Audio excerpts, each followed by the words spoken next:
नमस्ते दोस्त। आज सबसे पहले इस खुश अवसर में मैं सबको ईद मुबारक कहना चाहता हूं। हमारे जो भी मुसलमान भाई बहन हैं सबको मैं ईद मुबारक बोलना चाहता हूं और मैं दुआ करता हूं कि आने वाले दिन में जो यहाँ में पैंडेमिक चल रहा है हमारे पूरे देश में, हमारे राज्य में, वो कम हो और हमारी ज़िंदगी वापस जैसी पहली थी वैसी हो जाए। तो मैं आज के दिन आप सब से ईद के इस खुश अवसर में मैं दुआ करता हूं कि ये जो कोरोना का महामारी है वो ख़त्म हो। और इसके साथ मैं एक मैसेज भी देना चाहता हूं। आज बहुत बड़ा दिन है, हम सब एक दूसरे से घुल मिल रहे हैं, सब जाकर नमाज अदा कर रहे हैं, लेकिन एक बात ज़रूरी आपको दिल में रखना है, ध्यान में रखना है कि ये जो सोशल डिस्टेंसिंग है ये हमको मेंटेन करना है और मास्क हमेशा पहन के रखिए।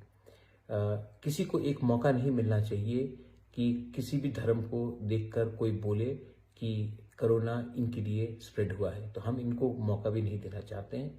मैं सबको कहना चाहता हूं आप ईद अच्छी तरीके से मनाइए, सोशल डिस्टेंसिंग रखिए और भीड़ भाड़ मत कीजिए, मास्क पहन कर रखिए।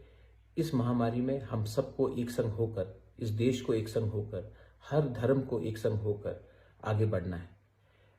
आखिर में मीडिया में एक रिपोर्ट आया था कि राजमाता को कोरोना हुआ है।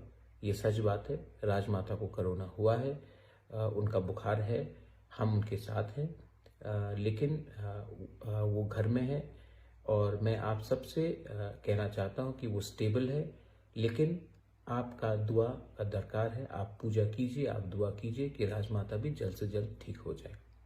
आखिर में सबको मैं एक ही बात कहना चाहता हूं, अगर देश को आगे बढ़ना है तो हमको धर्म से आगे हमको एक उन्नति को देखना है और उसके लिए हम सबको एक ही बात कहना चाहते हैं, आज के दिन हम सब एक हैं।